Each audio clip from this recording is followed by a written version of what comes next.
ہیں کہ ارے بھائی غیر مسلم کو قرآن دے رہے، وہ پاک ہے کہ ناپاک ہے؟ میرے بھائیوں، قرآن میں حدیث میں پاکی ناپاکی کے بارے میں مسلمان کے بارے میں حکم ہے، غیر مسلم کے بارے میں نہیں حکم ہے۔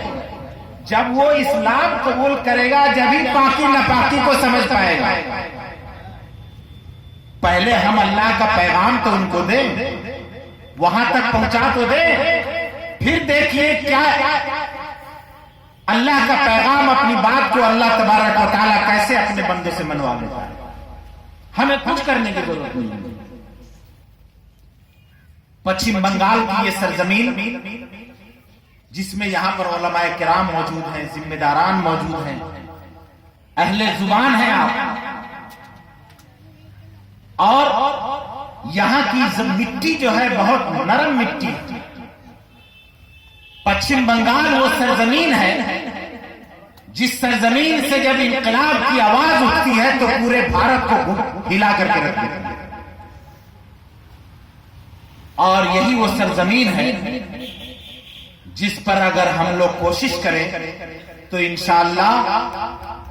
جو منفی سوچ، نیگیٹو سوچ لوگوں کے ذہن میں ہے وہ چھٹ جائے گا۔ اس لیے کہ انہیں پتہ نہیں ہے، میڈیا والوں نے جو غلط پروپیگنڈا پھیلایا ہے، کچھ کامنل قسم کے لوگ جو میں یہ کہتا ہوں کہ دھرم کے مخالف لوگ ہیں، وہ لوگ جو غلط پروپیگنڈا پھیلائے ہیں، جس کی وجہ سے ہمارا بھارت میں ہندو مسلم کو ڈیوائیڈ کرنے کا جو کام کیا گیا ہے، جس کی وجہ سے کچھ دوریاں پیدا ہو گئی۔ نہیں تو ہم تو ایک ماں باپ سے پیدا ہوئے، ہماری جنریشن، ہمارے گرینڈ فادر تو آدم اور حوا ہے۔ کوئی اگر مندر میں جاتا ہے، کوئی مسجد میں جاتا ہے، کوئی گرجا گرودوارا میں جاتا ہے،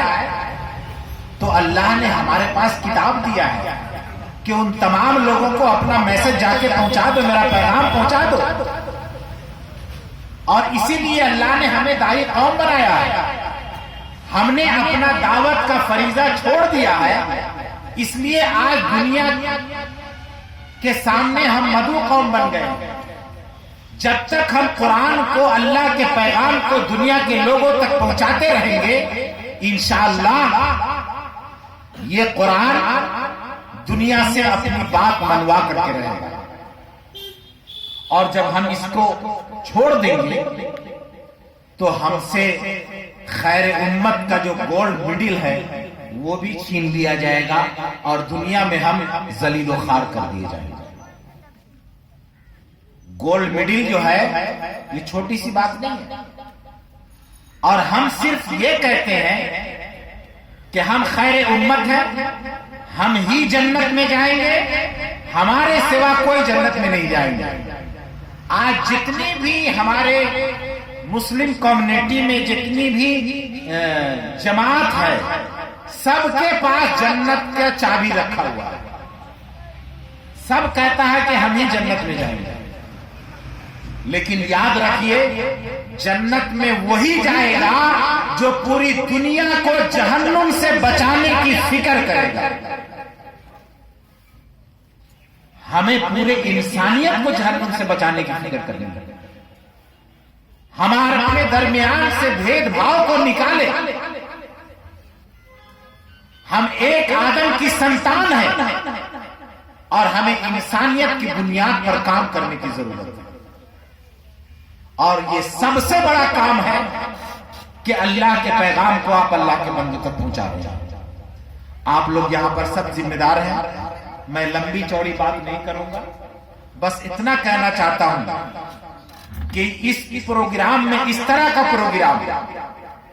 آئندہ جب کبھی کیجئے تو میں یہ دیکھنا چاہتا ہوں کہ اگر اس میں آدھا ہندو ہو تو آدھا مسلمان ہو، کرسچن بھی ہو، سکھ بھی ہو، آپ تمام لوگوں کو بلائیے اور ان کی ضیافت بھی کیجیے اور ان کو اللہ کا پیغام بھی دیجیے۔ انشاءاللہ اس کا بڑا فائدہ ہوگا۔ ہم اللہ کے سامنے کم سے کم یہ کہہ سکیں گے کہ اے اللہ، تو نے مجھے داعی قوم بنایا تھا، ہم کسی کو ہدایت تو نہیں دے سکتے تھے، لیکن تیری بات ہم نے تیرے بندوں تک پہنچائی ہے اپنی وسعت کے مطابق۔ میں ہر سال تنہا تقریباً 3-3.5 لاکھ کا قرآن شریف لوگوں کو تقسیم کرتا ہوں، میں منگواتا ہوں، اور ہر زبان میں، انگریزی میں، ہندی میں، بنگلہ میں، اور یہاں تک کہ ہم لوگوں کے یہاں چائنیز میں بھی قرآن کا ترجمہ آ گیا ہے، تفسیر کے ساتھ آ گیا، جاپنیز میں بھی آ گیا ہے۔ دنیا کے اندر اب بہت بڑا انقلاب آنے والا ہے، لیکن اس انقلاب سے فائدہ وہی اٹھا سکتا ہے جو اللہ کے تخلیقی منصوبے کے مطابق اپنے آپ کو ڈھالے گا۔ ہم اگر مسجد میں بیٹھے بیٹھے نماز پڑھتے رہیں گے، تسبیح ہلاتے رہیں گے، اور باہر کے لوگوں کی فکر نہیں کریں گے، تو اللہ کو اس سے کوئی مطلب نہیں ہے کہ آپ کتنے نمازی ہیں، کتنے تسبیح والے ہیں۔ اگر آپ کا پڑوسی بغیر کلمہ کے دنیا سے گزر گیا تو قیامت میں آپ کو جواب دہ ہونا پڑے گا۔ اگر آپ کا پڑوسی بھوک سے مر گیا تو اللہ آپ سے نہیں پوچھے گا کتنی نفل تم پڑھتے تھے، لیکن پڑوسی چاہے ہندو ہو، مسلم ہو، سکھ ہو، عیسائی ہو، اگر وہ بھوک سے مر گیا تو اللہ کے یہاں آپ جواب دے ہوں گے کہ آپ پیٹ بھر کے کھاتے تھے، آپ کا پڑوسی آپ کا بھوکا مر گیا، آپ نے اس کی خبر گیری نہیں لی۔ یہ ذمہ داری نبھانی ہوگی۔ نماز فرض ہے، ہر حال میں ہمیں ادا کرنی ہے، لیکن نماز کے بعد اپنے سماج کے غریب کو، پچھڑے لوگوں کو، جو اللہ کے پیغام کو نہیں جانتے ہیں، جن کے گھروں میں کھانے کا سامان نہیں ہے، ہمیں اگر اللہ نے دیا ہے تو ان کو بھی پہنچایا جائے۔ دین صرف یہ نہیں ہے کہ صرف اللہ کے پیغام کو پہنچا دیں، دین کا یہ بھی حصہ ہے کہ ہم اپنے پڑوسی کی خبر گیری کریں، پڑوسی کا علاج معالجہ کرا دیں، پڑوسی کے شادی بیاہ میں ہم مدد کر دیں، ہم ایک دوسرے کے لیے مددگار بن کر کے کھڑا رہیں۔ یہ مسلمان کا سب سے بڑا سیوا ہے اور اس کا سب سے بڑا کام ہے۔ آپ نبی صلی اللہ علیہ وسلم کی سیرت کو پڑھتے ہیں، آپ دیکھیے کہ جس بڑھیا نے آپ کے بدن پر کچرا پھینکتی تھی اپنے گھروں کا جمع کر کے، جب وہ بیمار پڑ گئی تو آپ اس کی عیادت کرنے کے لیے گئے، اس کو پوچھنے گئے، اس کا خیریت معلوم کرنے گئے۔ یہ چھوٹی سی بات نہیں ہے۔ ہم لوگ بڑے رسول اللہ صلی اللہ علیہ وسلم کی تعلیم کو اور ان کی سیرت کو چیخ چیخ کر کے اپنے جلسے میں سناتے ہیں لوگوں کو، لیکن آپ کو معلوم بھی ہے کہ طائف کی سرزمین کا جو واقعہ ہے کتنا اہم واقعہ ہے۔ آپ صلی اللہ علیہ وسلم جب وہاں اللہ کا میسج لے کر کے، اللہ کا پیغام لے کر کے گئے، اور لوگوں نے جب آپ کی بات نہیں مانی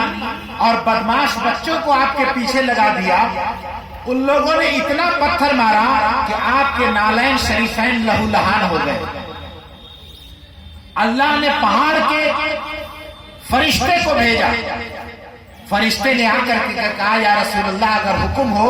تو طائف والوں کو دونوں پہاڑ ملا کر کے اس کو پیس ڈال۔ اللہ کے رسول صلی اللہ علیہ وسلم نے کیا کہا کہ اے اللہ آپ انہیں معاف کر دیجئے کیونکہ یہ ہمیں نہیں جانتے ہیں، ہو سکتا ہے ان کی آنے والی نسل تیرا کلمہ پڑھنے والا بن جائے۔ یہ صرف ایک واقعہ نہیں ہے، اس واقعہ کے اندر ہمارے لیے سبق ہے کہ اگر مدعو قوم ہمیں یہاں تک بھی ستائے تو ہم اس کا بدلہ لینا تو دور کی بات ہے، ہمیں بددعا بھی نہیں کرنی چاہیے اور ان کی ہدایت کے لیے ہر جگہ ہر وقت کوشش کرتے رہتے ہیں۔ جب ہم اس اسپرٹ کے ساتھ اللہ کے پیغام کو دنیا میں پہنچائیں گے تو انشاءاللہ ہم اللہ کے سامنے اپنی استطاعت کے مطابق کہہ سکتے ہیں کہ رب العالمین تو نے جتنی استطاعت دی تھی میں نے تیرے پیغام کو تیرے بندوں تک پہنچایا، ہدایت دینا بار راحت تیرا کام تھا۔ اس لیے اللہ کے پیغام کو میں بنگلہ تو بہت تھوڑا بہت جانتا ہوں، لیکن میرے بھائیوں بنگال میں کام کرنے کے لیے، بنگلہ زبان میں کام کرنے کے لیے بہت بڑا فیلڈ ہے آپ کے لیے۔ میں تو دعا کرتا ہوں کہ اگر میں بنگلہ میں تقریر کر پا